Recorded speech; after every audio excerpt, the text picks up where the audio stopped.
Hello everyone and welcome to tonight's webinar on why history. We're going to be talking about some of the reasons that we study this subject of history tonight, and we'll also be talking about some of the ways that your experiences in History 113 and 114 this term may be different from some of the experiences you had with studying history in the past. But before we begin, I would like to read the Diversity and Disability Statement from SNHU. The College of Online and Continuing Education, COCE, at SNHU values diversity and inclusion. SNHU strives to create inclusive and welcoming academic environments. If there are aspects of the instruction or design of this course that present barriers to your inclusion, please notify the Disability Resource Center, the DRC, as soon as possible. We will work with you and your instructor to address needs and concerns. We encourage all students with known or suspected physical, medical, sensory, psychiatric, and/or learning disabilities to register with the Disability Resource Center, the DRC, in order to assess learning needs and to take advantage of available academic accommodations and support services.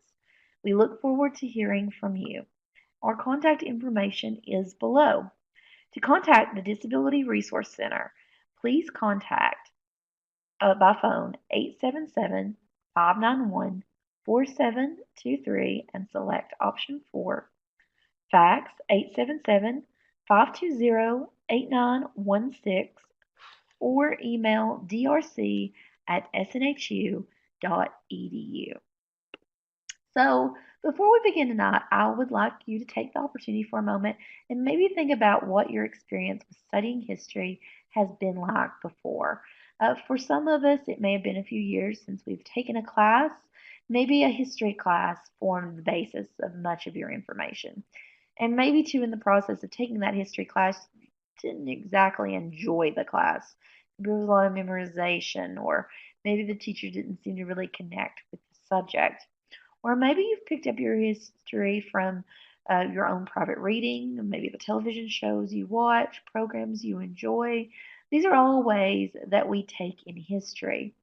So, how is this course going to be different from maybe experiences that you've had before?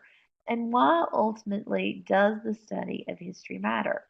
Well, we're going to be looking at that tonight. And one of the things I want to do is for us to think about some of the things that history is, study of history is, and some of the things that it actually isn't and that you won't encounter in your History 113 and 114 class. First of all, studying history is not memorizing a list of names and places. Certainly, names and places are important. It's important to know that Abraham Lincoln was 16th president of the United States. It's important to know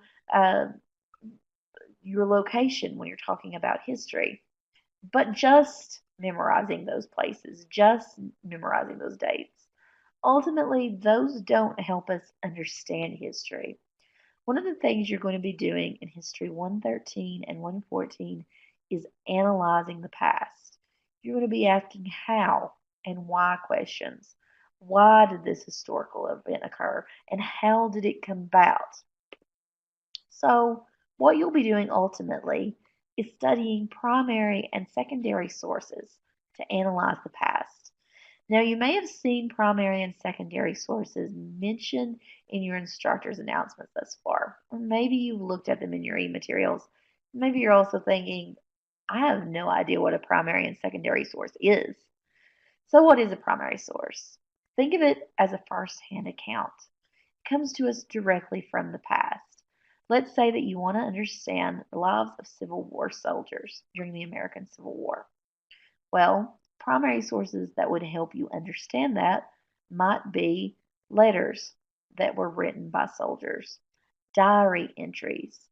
Maybe it would be a journalist who is traveling or visiting a soldier camp and who writes a first-hand account for a newspaper. Those are all examples of primary sources.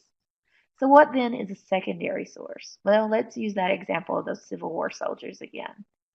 They are, you've got your primary sources, but you need secondary sources.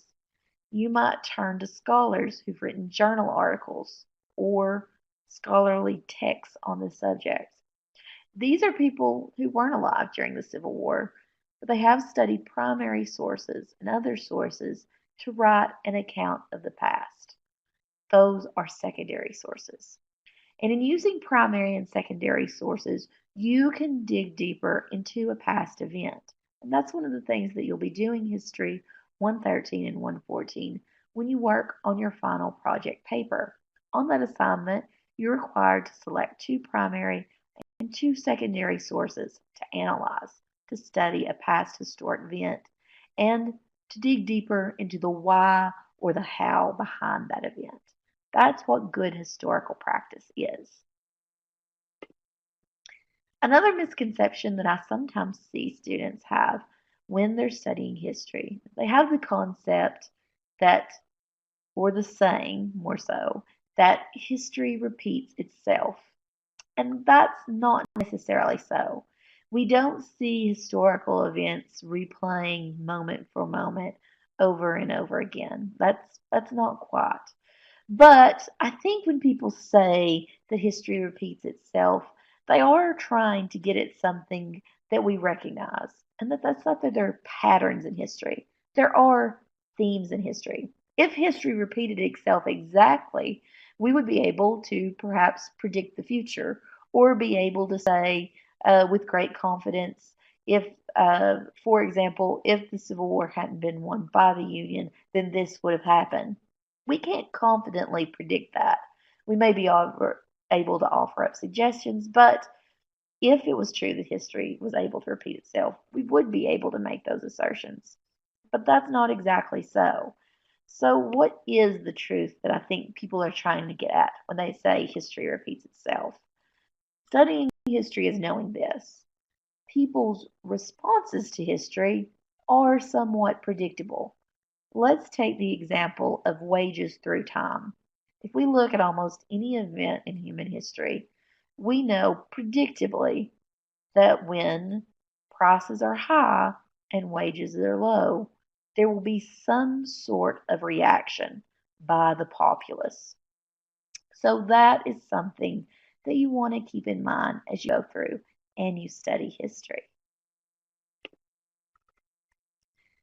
And this ties into to what we were talking about previously with memorizing date, locations, and people. Likewise, we don't study history to memorize an endless list of dates.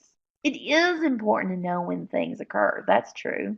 You may have learned, for example, that Abraham Lincoln gave his famous Gettysburg Address on November 19th, 1863. But what can you do with that information beyond knowing that date? Well, if you know your dates and you pay attention to their placement, one thing you can do is situate yourself in time to detect pattern and change in events, which is something that historians do. So there is a purpose to understanding those dates, but we're not going to be asking you to flat out memorize those dates in History 113 and 114 and then test you on it. We want you to look at the bigger picture ultimately. And the final point that I would cover tonight is that studying history is not wielding assumed ideas about the past like a weapon. It's not taking events out of context of its time and trying to use it to support ideas that they don't exactly fit into within the modern point. Instead, what we want you to do with this, studying history provides you with a path to becoming a well-informed citizen who investigates how we arrived at today, at where we are today. So you're going to be studying the past to understand, for example, let's say you're in History 114. You're studying the Triangle Shirtwaist Factory fire. By studying that event, you're going to learn why we have safety regulations, why we have fire safety, why there are certain workplace regulations in place. It all can be tied back to that event. And the Triangle Shirtwaist Factory fire is one of those events in history that you can actually pick as a final topic for your final project paper at the end of the year. And if you look at all the final project topics, whether it's in History 113 or History 114, you're going to be able to make connections between those events and the present. You're going to be able to study how we got to where we are today by looking at these past events. Covering these points, understanding what you'll be doing in this history class really helps you understand why we study history. First, we do it to deepen our analytical skills, to ask those how and those why questions. Studying history is also going to grow your ability to detect patterns and change in events. You're going to learn how to make well-reasoned arguments. You're going to learn how to look at primary and secondary sources as evidence to support the thesis, the central assertions that you will make, and make convincing arguments that others will find to be solid arguments. And finally, studying history makes you a well-rounded citizen. It helps you understand how we arrived at today. It will make you familiar with founding and significant documents in our nation's history. And it's also going to help you be better informed during an election season when politicians tend to have claims of what happened in the past. This way, you'll be able to evaluate their assertions, really be able to say, okay, is this a strong claim? Is this a legitimate claim? Or, is that a weak one? These skills, as you'll see, are ones that will serve you well in History 113 and 114, but they're also going to serve you in future classes in SNHU. And not only that, it's going to serve you well in the workplace too. If you have any questions after viewing this webinar, please do post in our learning community.